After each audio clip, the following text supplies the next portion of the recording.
Djay-Hr, Djay-Hr. This is Whmy-Msu Afrikan, and I wanted to speak to you today about African spirituality. A very sensitive topic, religion, what people call religion, I call spirituality. A topic that's not often discussed, that people avoid, for obvious reasons. It's sensitive, and religion and spirituality is, a core part of people's life, their belief systems, and so forth. Some years ago, I wrote a book called The Redemption of Afrikan Spirituality, an African-centered historical critique of Judaism, Christianity, and Islam. I've evolved in some ways. In some ways, I'm absolutely constant on my core beliefs. I guess I've become a bit more understanding as far as understanding how, not just the value of people's belief systems, but how slow people are to change outside of their comfort zone, which, that's good and bad. But we've been taught to believe certain things. So, the main part of the book was the promotion of African spirituality. It went into 3 editions. I sold maybe a few thousand copies, primarily along the East Coast. I've released chapters of the book over the internet since then. A lot of people kept asking about it, and I really wanted to get the information out. So I've released that. I'm releasing other materials on my blogs as well, www.mukasa.info, mukasa.info. And I have a readership in various countries. I have a global readership. Countries throughout Africa, the islands, and some of the black communities in Europe, and I even have a readership in the Middle East, the real Middle East, and I have a readership in Asia. I have a pretty global readership. So, the redemption of African spirituality, I thought, was necessary. I feel still is necessary because the African worldview has been demonized, probably more so than anything is our spirituality as a people, our traditional spirituality, pre-contact with the European enslavement era, the Ma'afa, the great Holocaust of enslavement of African people by Europeans, and pre the Islamic enslavement era. Arabs were enslaving Africans 1,000 years before Europeans, before the European transatlantic slave trade. Arabs were enslaving Africans in numbers equal to the European enslavement period, which we ignore. So I'm speaking about Mayat, and not in a cultural sense, not just strictly in a cultural sense, not in a despiritualized cultural context. I'm speaking about Mayat as a spiritual way of life, as our ancestors believed. Mayat was order. Mayat was what maintained balance in the universe and the interaction between people. Mayat was health. Mayat was what kept families together. Mayat was what kept the sun in the sky. Mayat was what kept the earth rotating. She, and Ma'at was personified as a female, she was the concept of balance and order.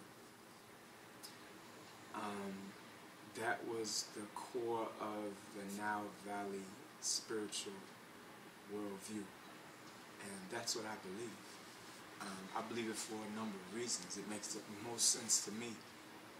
I think it's the most practical concept of spirituality, more so than any other religion in the world. I'm not saying it's necessarily the best. I think people need to choose what's best for them. And I'm not necessarily anti-Christian or anti-Muslim or anti-Buddhist or anti-anything else. I'm anti-oppression, and I don't choose to ignore the fact that religions have been used to enslave people. Now, myself personally, I mean, if you're a Christian or whatever you are, then, you know, so be it. I think that's good for you. But for me personally, I cannot accept a religion that murdered, massacred, raped, maimed, tortured, quartered, burned, tarred, and feathered countless millions of my ancestors. I can't accept a religion like that. And I can't ignore it either, even if I was a part of that religion. So I deal with the European enslavement of African people.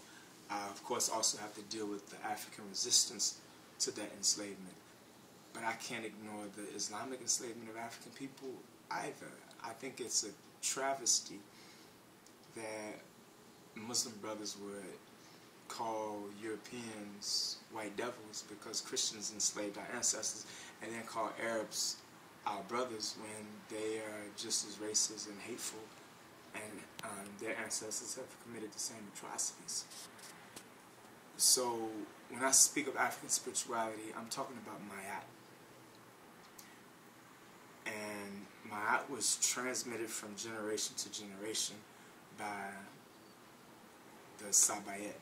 And the Sbayt is what my teacher, Baba Djay-Hr, Baba Djay-Hr, also known as Jacob Hudson Carruthers. Baba Djay spoke a lot about the intergenerational worldview, the transmission of instruction from one generation to the next.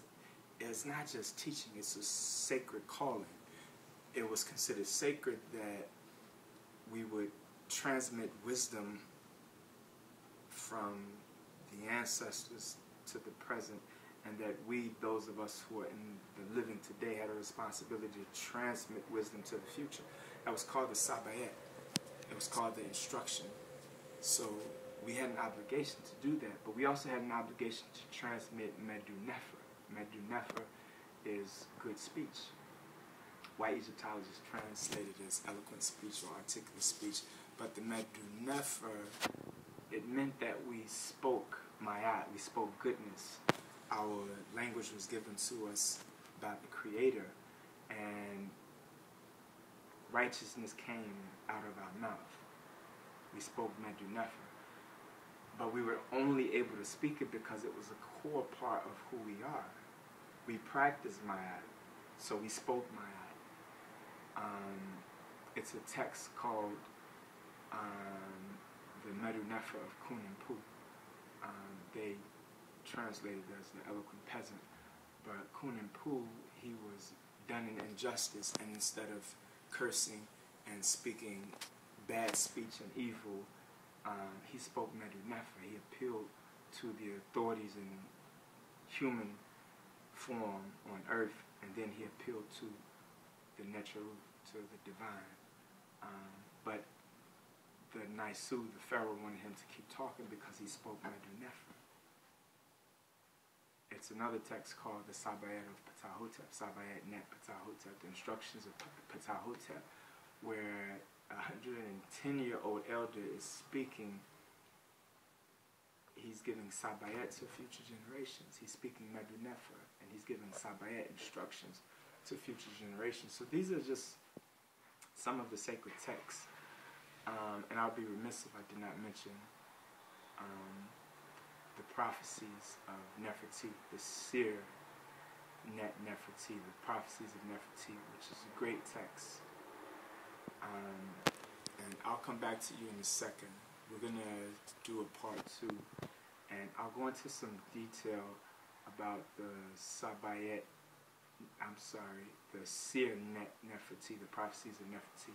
I want to explain that text, and I want to get back to the core of this discussion about African spirituality. Not only why I wrote the book, but what that means to me. And again, this is not against anybody's particular religion. I don't mean it that way. If you take it that way, I can't help that. I'm only trying to speak Mayat. I'm only trying to speak Medu-Nefer and explain why I believe in African spirituality, why I choose to honor the beliefs of my ancestors. So I'll leave you with that with part 1. We'll come back to part 2. Uncle Djay-Hr, Uncle Djay-Hr.